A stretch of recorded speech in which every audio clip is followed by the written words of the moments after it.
नमस्कार दोस्तों, स्वागत है आपका हमारे चैनल स्टडी ऑल में। दोस्तों आपके एग्ज़ाम एमपीटेट वर्ग 3, जी हाँ दोस्तों, एमपीटेट वर्ग 3 की तैयारी के लिए दोस्तों हम लगातार मॉडल पेपर लेकर आते हैं।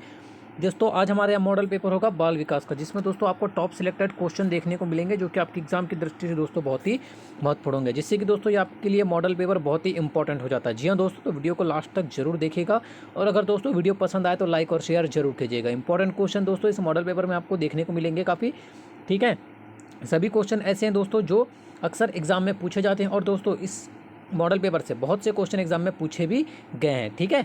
तो जिससे दोस्तों प्रबल संभावना है कि आपके आने वाली एग्जाम में यहाँ से क्वेश्चन जरूर पूछे जाएंगे। तो चलिए दोस्तों स्टार्ट करते हैं बिना किसी देरी के। तो दोस्तों अगर आप चैनल को पहली बार देख रहे हैं या इस चैनल पर अभी भी नए हैं तो चैनल को सब्सक्राइब कर लीजिए और बेल आइकन पर प्रेस कर लीजिए दोस्तों, ताकि न्यू वीडियो की अपडेट्स आपको लगातार मिलती रहे। तो चलिए दोस्तों स्टार्ट करते हैं वीडियो। अगर वीडियो पसंद आता है दोस्तों तो लाइक और शेयर जरूर कीजिएगा अपने फ्रेंड्स के साथ, ठीक है।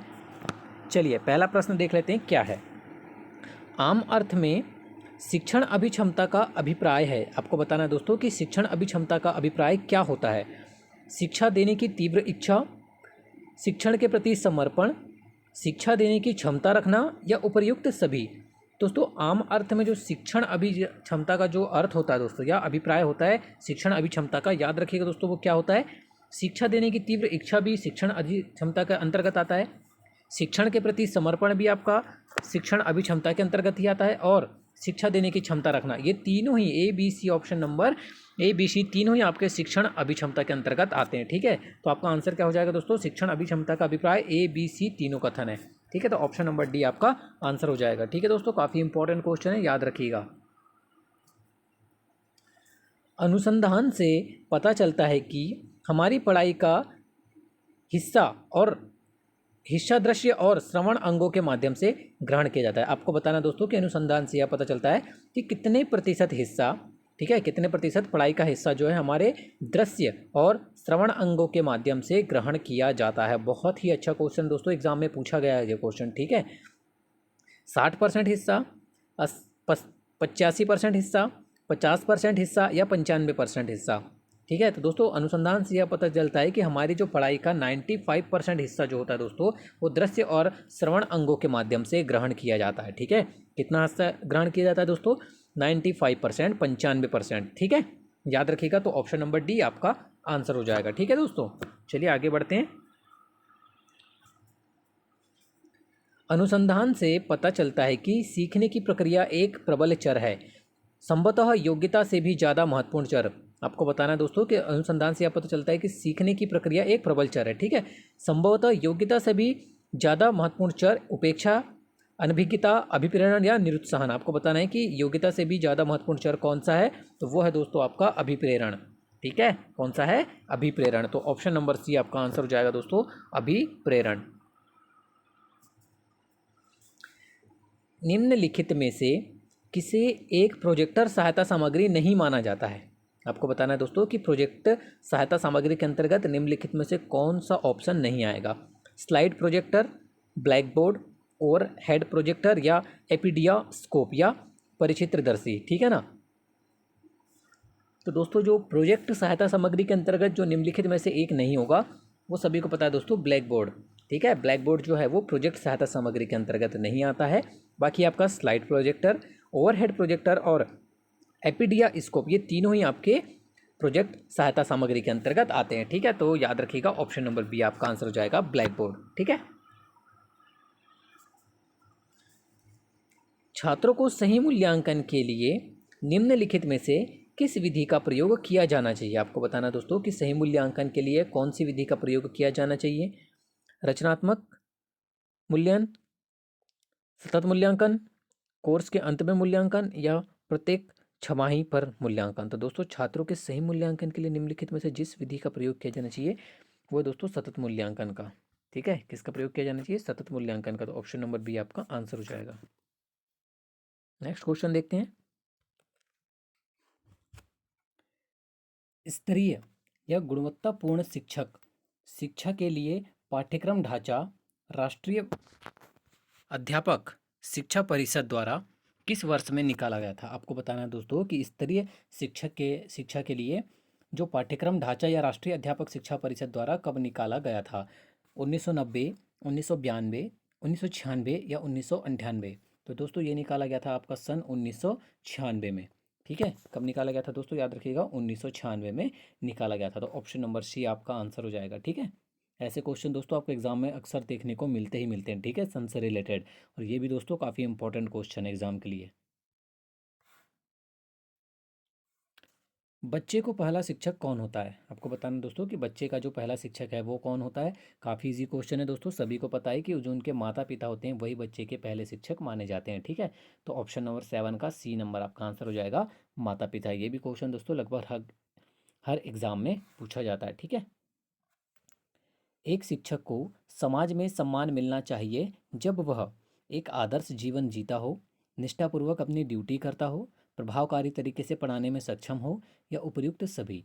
तो दोस्तों एक शिक्षक को समाज में सम्मान मिलना चाहिए जब वह, ठीक है, एक आदर्श जीवन जीता भी हो, निष्ठापूर्वक अपनी ड्यूटी भी करता हो, और प्रभावकारी तरीके से पढ़ाने में सक्षम हो। ये तीनों ही, ठीक है, ये तीनों ही लक्षण अगर एक शिक्षक में है तो उसे समाज में सम्मान मिलना चाहिए। तो ऑप्शन नंबर डी आपका आंसर हो जाएगा। ठीक है, उपयुक्त सभी। क्वेश्चन नंबर 9 देख लेते हैं। शैक्षणिक दौरों के दौरान अपने बच्चों से आपकी क्या अपेक्षाएं नहीं होनी चाहिए? ठीक है दोस्तों, शैक्षणिक दौरे के दौरान आपको जो अपने बच्चे हैं उनसे क्या अपेक्षाएं नहीं होनी चाहिए? बच्चों को दौरे का आनंद लेना चाहिए, बच्चों को अवलोकन करके प्रश्न पूछना चाहिए, बच्चों को कोई भी प्रश्न पूछने चाहिए, या बच्चों को अवलोकन करके अपनी डायरी में प्रश्न लिख लेना चाहिए। तो दोस्तों जो अपेक्षाएं आपको नहीं होगी वो है दोस्तों, बच्चे को कोई भी प्रश्न पूछने चाहिए। ठीक है, ये अपेक्षा नहीं होनी चाहिए बच्चे से आपकी। ठीक है, तो ऑप्शन नंबर सी आपका आंसर हो जाएगा। भारत सरकार ने बच्चों के लिए मुफ्त एवं अनिवार्य शिक्षा का अधिकार अधिनियम कब लागू किया? मोस्ट टाइम पे क्वेश्चन दोस्तों, आपको भी पता है कितना इंपॉर्टेंट क्वेश्चन है ये। ठीक है, कि भारत सरकार ने बच्चों के लिए मुफ्त एवं अनिवार्य शिक्षा का अधिकार कब से चालू किया दोस्तों? अधिनियम किस वर्ष में लागू हुआ है? याद रखिएगा, वर्ष 2009 में। ठीक है, मुफ्त एवं अनिवार्य शिक्षा का अधिकार अधिनियम जो है वो 2009 में लागू किया है भारत सरकार द्वारा। तो ऑप्शन नंबर डी याद रखिएगा, आपका आंसर हो जाएगा। क्वेश्चन नंबर 11 है, आपकी राय में छात्रों को प्रेरित करने के लिए सर्वोत्तम साधन क्या है? दृश्य श्रव्य सहायता सामग्री का प्रयोग, पाठ को सबसे रोचक बनाना, छात्रों का सहयोग लेना, या छात्रों के माता पिता से नियमित रूप से मिलना। तो दोस्तों छात्रों को प्रेरित करने का जो सर्वोत्तम साधन माना जाता है दोस्तों, वह है छात्रों का सहयोग लेना। ठीक है, छात्रों का सहयोग लेना ही छात्रों को प्रेरित करने के लिए सबसे सर्वोत्तम साधन माना जाता है। तो आपका आंसर क्या हो जाएगा दोस्तों? ऑप्शन नंबर सी, छात्रों का सहयोग लेना। ठीक है, एक अच्छी उपलब्धि जांच का एक अभिलक्षण निम्नलिखित में से क्या नहीं है? आपको बताना है दोस्तों कि एक अच्छी उपलब्धि जांच के अभिलक्षण के अंतर्गत निम्नलिखित में से वो कौन सी उपलब्धि है जो इसके अंतर्गत नहीं आती है। ठीक है, कौन सा अभिलक्षण है जो इसके अंतर्गत नहीं आता है? विधि मान्यता, विश्वसनीयता, द्विअर्थकता, या वस्तुनिष्ठता। तो दोस्तों एक अच्छी उपलब्धि जांच के अभिलक्षण के अंतर्गत जो नहीं आता दोस्तों, सभी को पता है, ऑप्शन नंबर सी, द्विअर्थकता इसके अभिलक्षण के अंतर्गत नहीं आता है। बाकी एक अच्छी उपलब्धि जांच का अभिलक्षण में विधि मान्यता, विश्वसनीयता और वस्तुनिष्ठता, ये तीनों ही अभिलक्षण पाए जाते हैं। ठीक है, द्विअर्थता का अभिलक्षण नहीं पाया जाता दोस्तों एक अच्छी उपलब्धि जांच में। तो ऑप्शन नंबर सी आपका आंसर हो जाएगा। ठीक है, समाज के एक एजेंट के रूप में स्कूल का प्राथमिक कार्य है। ठीक है दोस्तों, समाज के एजेंट के रूप में स्कूल का एक जो प्राथमिक कार्य होता है दोस्तों, वो होता है कि बच्चों को अपने परिवेश को समझने में मदद देना। ठीक है, समाज के एक एजेंट के रूप में स्कूल का प्राथमिक कार्य क्या होता है दोस्तों? याद रखिएगा, बच्चे को अपने परिवेश को समझने में मदद करना ही समाज का एक एजेंट के रूप में स्कूल का प्राथमिक कार्य होता है। ठीक है, ऑप्शन नंबर डी आपका आंसर हो जाएगा। नेक्स्ट क्वेश्चन की ओर बढ़ते हैं। निम्नलिखित में से कौन सा गुण एक शिक्षक के लिए सबसे अनिवार्य माना जाता है? आपको बताना है दोस्तों कि निम्नलिखित में से वो कौन सा गुण है जो शिक्षक के लिए सबसे अनिवार्य माना जाता है। यहाँ गलती से कुछ लिखा गया था। उसे विषय उसे विषय का विशेषज्ञ होना चाहिए, उसे एक विद्वान व्यक्ति होना चाहिए, उसे अनिवार्य रूप से अच्छे पहनावे वाला व्यक्ति होना चाहिए, या उसमें भरपूर धैर्य या संयम होना चाहिए। दोस्तों सभी को पता है इसका आंसर क्या होगा। एक शिक्षक के लिए जो सबसे अनिवार्य गुण माना जाता है दोस्तों, वो कि उसमें भरपूर धैर्य एवं संयम होना चाहिए। ठीक है, यही एक अच्छे शिक्षक का गुण होता है। ठीक है, तो ऑप्शन नंबर डी आपका आंसर हो जाएगा कि उसमें भरपूर धैर्य या संयम होना चाहिए। ठीक है, नेक्स्ट क्वेश्चन की ओर बढ़ते हैं। निम्नलिखित में से किसे आप अधिगम की सबसे उचित परिभाषा मानेंगे। ठीक है, आपको बताना है दोस्तों कि निम्नलिखित में से अधिगम की उचित परिभाषा कौन सी है, ABCD में से। ठीक है, समस्याएं हल करना, विशिष्ट हुनर का विकास, आचरण संबंधी प्रवृत्ति में सुधार, या उपरोक्त में से कोई नहीं। तो दोस्तों निम्नलिखित में से जो अधिगम की सबसे उचित परिभाषा है, ठीक है ना, वो है दोस्तों ऑप्शन नंबर सी, आचरण संबंधी प्रवृत्ति में सुधार। ठीक है, आचरण संबंधी प्रवृत्ति में सुधार ही दोस्तों अधिगम की सबसे उचित परिभाषा है निम्नलिखित में से। ठीक है, तो ऑप्शन नंबर सी आपका आंसर हो जाएगा। ठीक है,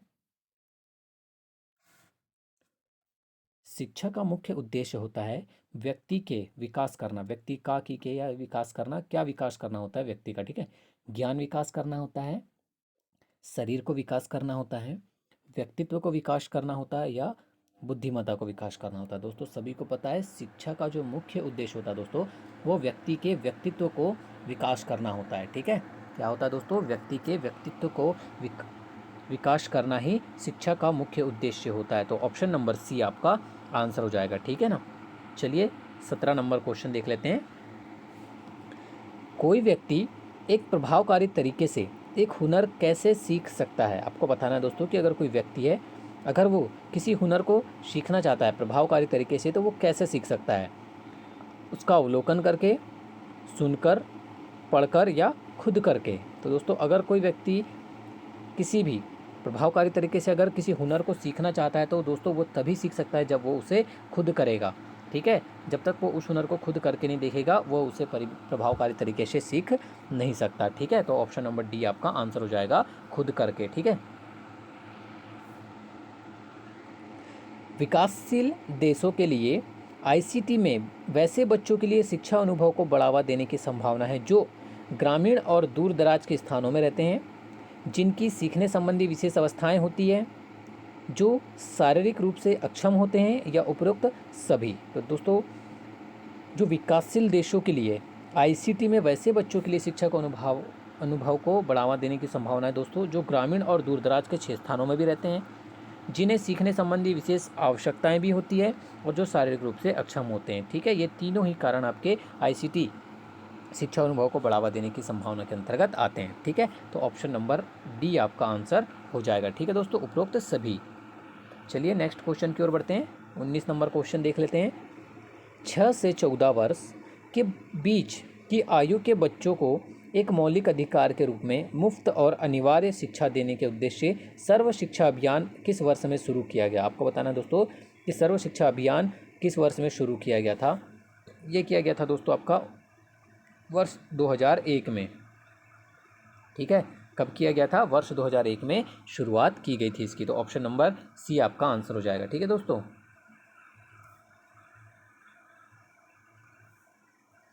20 नंबर क्वेश्चन देख लेते हैं। भारत में शिक्षा के विभिन्न स्तरों के लिए गुणवत्तापूर्ण डिजिटल विषय सूची तैयार करने के लिए भारत सरकार द्वारा की गई पहल में शामिल है। बहुत ही अच्छा क्वेश्चन दोस्तों, मोस्ट टाइम पे क्वेश्चन एग्जाम के लिए। ठीक है, भारत सरकार का साक्षात पोर्टल, प्रौद्योगिकी के बल पर बेहतर सीखने संबंधी राष्ट्रीय कार्यक्रम, सीखने और ऑनलाइन शिक्षण के लिए मल्टीमीडिया शैक्षणिक संसाधन, या उपयुक्त सभी। तो दोस्तों भारत में जो शिक्षा के विभिन्न स्तरों के लिए गुणवत्तापूर्ण डिजिटल विषय सूची तैयार करने के लिए भारत सरकार द्वारा जो की गई पहल में शामिल है दोस्तों, वो आपका ऑप्शन नंबर ए भारत सरकार का साक्षात पोर्टल, ऑप्शन नंबर बी प्रौद्योगिकी के बल पर बेहतर सीखने संबंधी राष्ट्रीय कार्यक्रम, और ऑप्शन नंबर सी सीखने और ऑनलाइन शिक्षण के लिए मल्टीमीडिया शैक्षणिक। ये तीनों ही शामिल है। ठीक है, तो ऑप्शन नंबर डी आपका आंसर हो जाएगा। ठीक है, उपरोक्त सभी। 21 नंबर क्वेश्चन देख लेते हैं, क्या है। स्कूलों में सूचना एवं संचार प्रौद्योगिकी शिक्षकों को क्या मुहैया कराते हुए उन्हें अपने प्रचलनों का रूपांतरण करने का अवसर प्रदान करती है। बेहतर शैक्षणिक विषय वस्तु मुहैया कराते हुए, अधिक प्रभावी शिक्षण एवं अधिगम विधियाँ मुहैया कराते हुए, अधिक अंतःक्रियात्मक शैक्षणिक सामग्री मुहैया कराते हुए, या उपयुक्त सभी। तो दोस्तों स्कूलों में जो सूचना एवं संचार प्रौद्योगिकी शिक्षकों को ना जो मुहैया कराते हुए अपने प्रचलनों का रूपांतरण करने का अवसर प्रदान करती है दोस्तों, वो बेहतर शैक्षणिक विषय वस्तु भी मुहैया कराते हुए, अधिक प्रभावी शिक्षण एवं अधिगम विधियाँ एवं अधिक अंतःक्रियात्मक शैक्षणिक सामग्री मुहैया कराते हुए अपने प्रचलनों का रूपांतरण करने का अवसर प्रदान करती है। तो आपका आंसर हो जाएगा दोस्तों ऑप्शन नंबर डी, उपरोक्त सभी। ठीक है, भारत सरकार की कंप्यूटर आधारित प्रक्रिया के माध्यम से छात्रों को सिखाने के लिए आईसीटी स्कूली योजना वर्ष में शुरू की गई थी। आपको बताना है दोस्तों कि आईसीटी स्कूली योजना किस वर्ष में शुरू की गई थी, 2001, 2003, 2004 या 2006। तो दोस्तों भारत सरकार की जो कंप्यूटर आधारित प्रक्रिया है ना, उसके माध्यम से छात्रों को सिखाने के लिए जो आईसीटी स्कूल योजना है वो वर्ष 2004 में शुरू की गई थी। कब शुरू की गई थी दोस्तों? वर्ष 2004 में। ठीक है, ऑप्शन नंबर सी याद रखिएगा, आपका आंसर हो जाएगा। ठीक है ना। चलिए नेक्स्ट क्वेश्चन देखते हैं। एक शिक्षक को सफल माना जाता है यदि वह छात्रों को विषय की जानकारी देता है या देती हो, विषय वस्तु को एक सुव्यवस्थित तरीके से प्रस्तुत करता हो या करती हो, छात्रों को परीक्षाएं पास कराने के लिए तैयार करता हो या करती हो, या छात्रों को स्वास्थ्य के प्रति सचेत करता हो या करती हो। तो दोस्तों एक शिक्षक को तभी सफल माना जाता है यदि वह विषय वस्तु को सुव्यवस्थित तरीके से प्रस्तुत करते हो तभी, या करता हो तभी एक शिक्षक को दोस्तों सफल शिक्षक माना जाता है। ठीक है, कब माना जाता है? जब वह विषय वस्तु को एक सुव्यवस्थित तरीके से प्रस्तुत करता हो या करती हो। बढ़िया क्वेश्चन है दोस्तों, एग्जाम के लिए मोस्ट आईएमपी क्वेश्चन होगा। ठीक है, चलिए 24 नंबर क्वेश्चन देख लेते हैं, क्या है? शिक्षण के प्रति अति सक्रिय रवैये या नज़रिए का अर्थ है। आपको बताना है कि शिक्षण के प्रति अति सक्रिय नज़रिए का अर्थ क्या होता है। याद रखिएगा दोस्तों, सशक्त और प्रभावकारी शिक्षण। ठीक है, सशक्त और प्रभावकारी शिक्षण ही शिक्षण के प्रति अति सक्रिय रवैये या नज़रिए का अर्थ है। ठीक है, तो ऑप्शन नंबर बी आपका आंसर हो जाएगा, सशक्त और प्रभावकारी शिक्षण। निम्नलिखित में से कौन सा महत्वपूर्ण प्रभाव शिक्षण की प्रभावकारिता पर निर्भर करती है? आपको बताना है दोस्तों कि वह निम्नलिखित में से वह कौन सा महत्वपूर्ण प्रभाव है जो शिक्षण की प्रभावकारिता पर निर्भर करती है। विषय की, विद्यालय की संरचना, शिक्षक को विषय वस्तु की समझ, शिक्षक की योग्यता या शिक्षक की लिखावट। तो दोस्तों निम्नलिखित में से जो महत्वपूर्ण प्रभाव शिक्षण की प्रभावकारिता पर निर्भर करती है वो है दोस्तों आपका शिक्षक को विषय की समझ। ठीक है, कौन सबसे ज़्यादा प्रभावित करती है? शिक्षक को विषय की समझ। तो ऑप्शन नंबर बी आपका आंसर हो जाएगा। ठीक है, शिक्षण का मुख्य उद्देश्य क्या होना चाहिए? दोस्तों सभी को पता है कि शिक्षण का जो मुख्य उद्देश्य है दोस्तों वो क्या होना चाहिए? छात्रों की सोचने की शक्ति को विकसित करना। ठीक है, यही शिक्षण का मुख्य उद्देश्य होना चाहिए। बढ़िया क्वेश्चन दोस्तों, इंपॉर्टेंट क्वेश्चन है एग्जाम के लिए। ठीक है, पूछा जा सकता है, आपको याद रखिएगा। शिक्षक निम्नलिखित के लिए शिक्षण संबंधी सहायता सामग्री का उपयोग करते हैं। आपको बताना है दोस्तों कि शिक्षक निम्नलिखित के लिए शिक्षण सामग्री संबंधी सहायता सामग्री का उपयोग करते हैं। छात्रों को प्रभावित करने के लिए, शिक्षण को रोचक बनाने के लिए, छात्रों को एकाग्रचित बनाने के लिए, या छात्रों की समझ के भीतर शिक्षण को रखने के लिए। तो दोस्तों शिक्षक जिसके लिए शिक्षण संबंधी सहायता सामग्री का प्रयोग करते हैं दोस्तों वो शिक्षण को रोचक बनाने के लिए करते हैं। ठीक है, ऑप्शन नंबर बी याद रखिएगा, आपका आंसर हो जाएगा। शिक्षण को रोचक बनाने के लिए जो शिक्षक होते हैं दोस्तों वो शिक्षण संबंधी सहायता सामग्री का उपयोग करते हैं। ठीक है, छात्रों में श्रम की भावना विकसित करने के लिए एक शिक्षक को क्या करना चाहिए? ठीक है दोस्तों, आपको बताना है कि छात्रों में अगर मेहनत की भावना या श्रम की भावना को अगर एक शिक्षक को विकसित करना है तो एक शिक्षक को क्या करना चाहिए? तो दोस्तों याद रखिएगा, छात्रों को प्रायः मेहनत करने के लिए उन्हें मौके देना चाहिए। ठीक है, छात्रों को प्रायः मेहनत या श्रम करने के लिए उन्हें अवसर प्रदान करने चाहिए जिससे कि उनमें श्रम या मेहनत की भावना जागृत हो या विकसित हो। ठीक है, तो ऑप्शन नंबर डी आपका आंसर हो जाएगा। ठीक है, चलिए 29 नंबर क्वेश्चन देख लेते हैं। किसी हिल स्टेशन की यात्रा के दौरान यदि आपका एक छात्र किसी वृद्ध महिला के साथ दुर्व्यवहार करता है तो आप क्या करेंगे? उसकी गलती स्वीकार नहीं करेंगे क्योंकि आप सभी एक अत्यंत प्रतिष्ठित स्कूल से आते हैं, उस महिला से बहस करेंगे और उसे पुलिस बुलाने के लिए कहेंगे, अपने छात्र को उस वृद्ध महिला से माफ़ी मांगने के लिए कहेंगे, या सभी छात्रों को तुरंत उस जगह से लेकर दूर जाएंगे? काफ़ी इजी क्वेश्चन है दोस्तों, सभी को पता है कि अगर किसी हिल स्टेशन में अगर आपका एक छात्र है, ठीक है, या किसी भी स्कूल का एक छात्र है, अगर वो किसी भी वृद्ध महिला के साथ दुर्व्यवहार करता है तो दोस्तों उसे उस महिला से माफ़ी मांगने के लिए कहना चाहिए। ठीक है, तो ऑप्शन नंबर सी आपका आंसर हो जाएगा। काफ़ी इजी क्वेश्चन था दोस्तों। 30 नंबर क्वेश्चन है। ठीक है, थोड़ा आगे बढ़ गए थे हम। 30 नंबर क्वेश्चन देखते हैं। समूह में और समूह और सहभागिता द्वारा सीखने के अभ्यासों को निरुत्साहित किया जाना चाहिए, अनदेखा किया जाना चाहिए, प्रोत्साहित किया जाना चाहिए, या उपरोक्त में से कोई नहीं। तो दोस्तों समूह में सहभागिता द्वारा सीखने के अभ्यास जो होते हैं उन्हें प्रोत्साहित किया जाना चाहिए। ठीक है, ये भी क्वेश्चन दोस्तों एग्जाम में पूछा जा चुका है। ठीक है, समूह में सहभागिता द्वारा, ठीक है, सहभागिता द्वारा सीखने के अभ्यासों को प्रोत्साहित किया जाना चाहिए सदैव। ठीक है, ऑप्शन नंबर सी आपका आंसर हो जाएगा। चलिए 31 नंबर क्वेश्चन देख लेते हैं। आजकल शिक्षक और विद्यार्थी दोनों को कंप्यूटर पर काम करना आवश्यक नहीं है, को कंप्यूटर की अच्छी जानकारी होनी चाहिए, कंप्यूटर साक्षर हो सकते हैं, या को कंप्यूटर के बारे में कुछ भी जानकारी नहीं होना चाहिए। दोस्तों सभी को पता है इसका आंसर कि आजकल शिक्षक और विद्यार्थी दोनों को ही कंप्यूटर की अच्छी जानकारी होनी चाहिए। ठीक है, तो ऑप्शन नंबर बी आपका आंसर हो जाएगा। ठीक है दोस्तों, आगे बढ़ते हैं। किसी पठन सामग्री को एक दौर में पढ़ना पढ़ाई के रूप में जाना जाता है, बंटित, सामूहिक, अंतरालित या इनमें से कोई नहीं। दोस्तों किसी भी पठन सामग्री को एक दौर में पढ़ना, ठीक है, एक दौर में पढ़ना पढ़ाई के किस रूप में जाना जाता है दोस्तों? अंतरालित रूप में जाना जाता है। ठीक है, एक दौर में पढ़ना पढ़ाई के अंतरालित रूप में जाना जाता है। बहुत ही अच्छा क्वेश्चन है दोस्तों, इंपॉर्टेंट क्वेश्चन, एग्जाम में पूछा जा चुका है ये क्वेश्चन। ठीक है ना।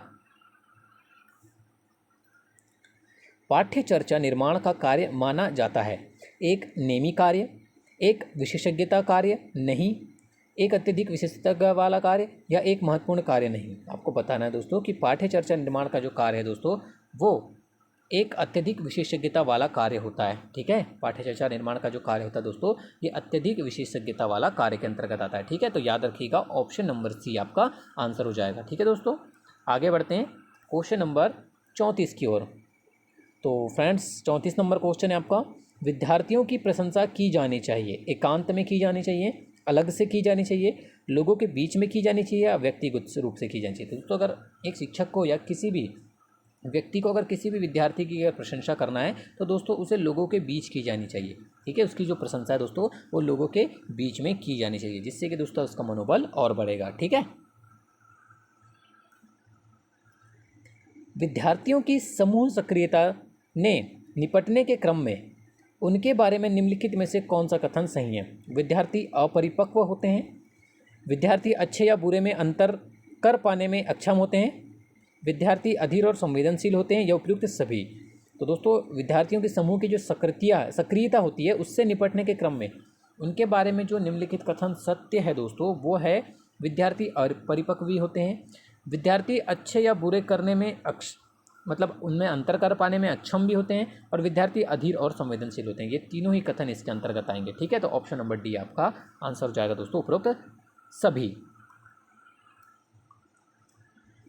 निम्नलिखित में से क्या उस खांचे या रेंज को सूचित करता है जिसके किसी योग्यता या गुण के लिए किसी व्यक्ति के प्रवीणता स्तर का फैसला किया जाता है? ग्रेड, अंक, ए और बी दोनों, या इनमें से कोई नहीं। तो दोस्तों वो है आपका ग्रेड बी और अंक बी, दोनों ही आपके ऐसी योग्यता गुण के लिए किसी भी व्यक्ति के प्रवीणता स्तर का फैसला किया जाता है ग्रेड या अंक के आधार पर। ठीक है, तो ऑप्शन नंबर सी आपका आंसर हो जाएगा, ए और बी दोनों। ठीक है, चलिए 37 नंबर क्वेश्चन की ओर बढ़ते हैं दोस्तों। सभी क्वेश्चन दोस्तों आपको समझ में ही आ रहा होगा पढ़ते हुए, सभी क्वेश्चन बहुत ही इंपॉर्टेंट और सिलेक्टेड क्वेश्चन है। ठीक है, स्कूल पुस्तकालय का एक शैक्षणिक तंत्र है, अल्प मूल्य, थोड़ा महत्व, ज़्यादा मूल्य नहीं, या विचारणीय, यथेष्ट मूल्य। दोस्तों स्कूल पुस्तकालय का जो एक शैक्षणिक तंत्र होता है दोस्तों, ठीक है, वो होता है दोस्तों आपका विचारणीय मूल्य। ठीक है, स्कूल पुस्तकालय का जो एक शैक्षणिक तंत्र होता है वो होता है दोस्तों विचारणीय या यथेष्ट मूल्य। तो याद रखिएगा ऑप्शन नंबर डी आपका आंसर हो जाएगा। ठीक है ना। चलिए 38 नंबर क्वेश्चन देख लेते हैं। वर्ग कक्षा के माहौल या परिवेश में एक सकारात्मक पढ़ाई वातावरण स्थापित और मजबूत करने के शिक्षक के अधिकार को निश्चयात्मक अनुशासन बढ़ावा नहीं देता है, बढ़ावा देता है, से कुछ लेना देना नहीं होता है, या की ज़रूरत नहीं होती। तो दोस्तों वर्ग कक्षा के माहौल या परिवेश में एक सकारात्मक पढ़ाई का वातावरण स्थापित करने और मजबूत करने के लिए जो शिक्षक के अधिकार को जो निश्चयात्मक रूप से जो अनुशासन है दोस्तों वो सदैव बढ़ावा ही देता है। ठीक है ना, क्या होता है दोस्तों? बढ़ावा देता है। तो ऑप्शन नंबर बी आपका आंसर हो जाएगा। ठीक है ना। जब किसी शिक्षक पर प्राधिकारी हावी होते हैं या उसे अन्य कार्य करने के लिए विवश या बाध्य किया जाता है तो उसकी क्षमता कई गुना बढ़ती है, घटती है, अंशतः बढ़ती है या अप्रभावित रहती है। दोस्तों जब किसी भी शिक्षक पर प्राधिकारी जो हावी होते हैं या उसे अन्य कार्य करने के लिए जब विवश करते हैं दोस्तों, उसकी जो क्षमता होती है या उसकी जो प्रभाविकता होती है दोस्तों, वो निश्चित रूप से घटती है। ठीक है, तो ऑप्शन नंबर बी आपका आंसर हो जाएगा, घटती है। ठीक है, चलिए 40 नंबर क्वेश्चन देखते हैं। शैशव अवस्था में बच्चों के क्रियाकलाप होते हैं, संरक्षित होते हैं, संज्ञानात्मक होते हैं, मूल प्रवृत्त्यात्मक होते हैं या संवेगात्मक होते हैं। तो दोस्तों शैशव अवस्था में जो बच्चों के जो क्रियाकलाप होते हैं दोस्तों, इस क्वेश्चन को रट के जाइएगा, बहुत ही इंपॉर्टेंट क्वेश्चन है। ठीक है, वो दोस्तों मूल प्रवृत्त्यात्मक होते हैं। ठीक है, शैशव अवस्था में बच्चों के जो क्रियाकलाप होते हैं दोस्तों, वो मूल प्रवृत्त्यात्मक होते हैं। तो ऑप्शन नंबर 3 आपका आंसर हो जाएगा। ठीक है ना, इस क्वेश्चन को रट के जाइएगा एग्जाम में। वीडियो को अंत तक देखने के लिए धन्यवाद दोस्तों। अगर वीडियो पसंद आई हो तो लाइक और शेयर ज़रूर कीजिएगा, और दोस्तों इसी तरह के वीडियो पाने के लिए हमारे चैनल को सब्सक्राइब जरूर कीजिएगा। ठीक है, धन्यवाद।